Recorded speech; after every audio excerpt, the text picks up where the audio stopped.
Hi, I'm Antonio Mora. Tennis is the cruelest of sports, never more so than on center court at Wimbledon when two of the greatest men to play the game faced each other in a marathon match that history will record as one of the most dramatic ever. For almost 5 hours, Roger Federer played the better match, but it was Novak Djokovic who claimed the crucial points that secured him his 5th Wimbledon title. Tennis is not only cruel, it is lonely.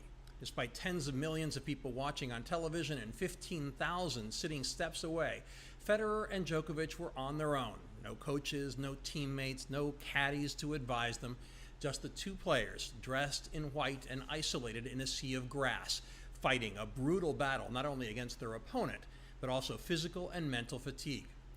Andre Agassi wrote that tennis uses the language of life: advantage, service, fault, break, love. The basic elements of tennis are those of everyday existence because every match is a life in miniature. Even more than life, tennis forces you to deal with failure. 128 players qualified for the main draw at Wimbledon. 127 lost.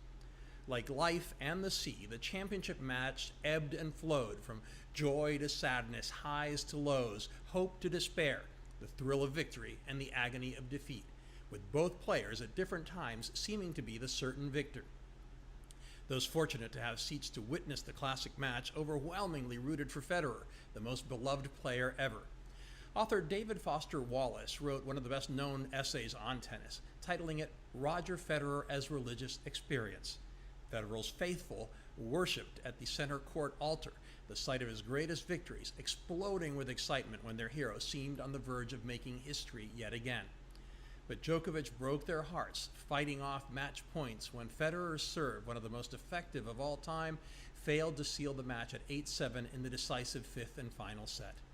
And so it continued all the way to 12-12, when history stepped in to put an end to the longest championship match ever played. For the first time ever, a new Wimbledon rule demanded the battle be decided by a tiebreak. And tiebreaks were Djokovic's friend, needing them to take all his 3 sets. In fact, Federer won more games, 3% more points, broke serve more often, and hit more winners than Djokovic. Still, he lost, because tennis is cruel, a sort of electoral college of sports. As in a U.S. election, what matters is where you win those points, and Djokovic managed to do it where they mattered most. Federer made 11 unforced errors in the tiebreaks, Djokovic made none. Tennis has also been cruel to the 3 men who could claim to be the greatest of all time because they have had overlapping careers. Despite that, and in further evidence of their greatness, Federer, Djokovic, and Rafael Nadal has still claimed more majors than any other player before them. Only 8 have managed the career Grand Slam, and just 4 of them, the Big 3 and Andre Agassi, have done so on 3 different surfaces. Tennis fans today are privileged to be seeing the greatest grass court player ever in Federer, the greatest clay court player in Nadal, and possibly the greatest hard court player in Djokovic. Can you imagine how many majors each would have won without the others? Of course, we'll never know. They may have made each other even greater as they continue to do what few did before them, conquering major tournaments well into their 30s.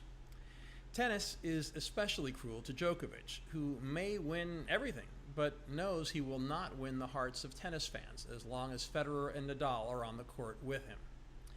In tennis, failure is the rule, success the exception. It demands speed, strength, agility, and the mind of a chess master as it exhausts the body and spirit of the lonely gladiators. Tennis is the cruelest sport, but for all those reasons, it is also the greatest.